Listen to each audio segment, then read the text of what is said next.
আজ শুক্রবার ২৭শে ভাদ্র ২০২৪ সালের ১৩ই সেপ্টেম্বর, সিংহ রাশি, সিংহ লগ্ন, লিও সাইনের জাতক জাতিকাদের আজকের দিনটি কিন্তু এক প্রকার বেশ কাটতে চলেছে।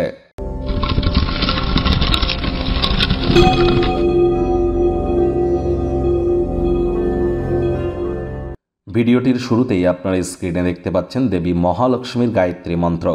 ওম শ্রী মহালক্ষ্মী চ বিদ্মহে বিষ্ণুপত্নাই চ ধীমহি তন্ন লক্ষ্মী প্রচোদয়াৎ। এটি আজ আপনারা ১০৮ বার জপ করুন, না পারলে অন্তত ২১ বার বা ১১ বার বা ৭ বার বা ৩ বার জপ করুন না, কিছুটা হলে উপকৃত হবেন। পারলে সন্ধেবেলার সময় স্নান আদি সেরে আপনার লাইট কালারের কোনো ড্রেস পরিধান করে লাল রঙের আসনে দেবী লক্ষ্মীর ঘটের সামনে বসে লক্ষ্মী দেবীর পাঁচালি পড়ুন, উপকৃত হবেন। দেখুন, বৃহস্পতিবার, গুরুবার, শুক্রবার কিন্তু লক্ষ্মীবার। আজ লক্ষ্মীর পাঁচালি পড়ুন। নাম, যশ, খ্যাতি, ঐশ্বর্য প্রভাব প্রতিপত্তিতে আপনারা নিজেদেরকে সমৃদ্ধশালী অনুভব করবেন, এ বিষয়ে কোনো সন্দেহের অবকাশই কিন্তু নেই। ভাগ্য মিটার আজ আপনাদের বলছে 7 আউট অফ 10, ভাগ্য আপনাদের অনুকূলেই থাকবে। তবে অর্থ, প্রেম, দাম্পত্য এই কয়েকটি ব্যাপারে আপনাদেরকে একটু সাবধানতা অবলম্বন করেই চলতে হবে।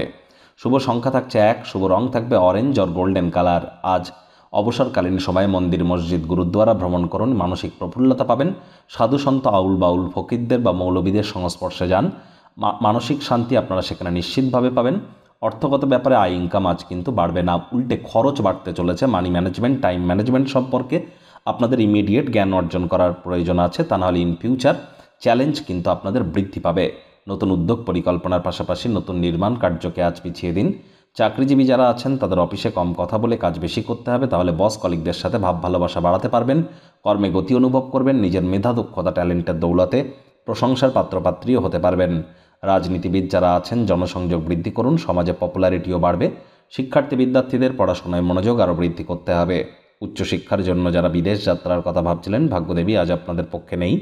আজ আপনাদের সন্তান সন্ততি থেকে থাকলে তাদের এদিকেও কঠোর সজাগ দৃষ্টি বজায় রাখুন, অসৎ সঙ্গে চলে যেতে পারে। প্রেমিক প্রেমিকা, স্বামী স্ত্রী উভয়ের ক্ষেত্রেই বলবো, না ভাব ভালোবাসা, রোম্যান্স, না তর্ক বিতর্ক, অশান্তি, কোনোটাতেই বাড়াবাড়ি যেন করবেন না। তৃতীয় কোনো ব্যক্তিকে সম্পর্কের মধ্যে প্রবেশ করতে দিলে সম্পর্কের দুর্বলতা বাড়তে পারে। ভুল যোগাযোগ বা ভুল বোঝাবুঝি কিন্তু সমস্যা তৈরি করতেই পারে। আলাপ আলোচনা, আপোষের মাধ্যমে সব কিছু মিটিয়ে নেওয়ার চেষ্টা করুন। আজ পরিবার, পরিজন, নিকটস্থানীয় ব্যক্তিবর্গদের সাথে ভাব ভালোবাসা বাড়বে। পরিবারের প্রতি সকল প্রকার দায়িত্ব সঠিক সময়ের মধ্যে সুনিপুণভাবে আপনারা পালন করতে চলেছেন।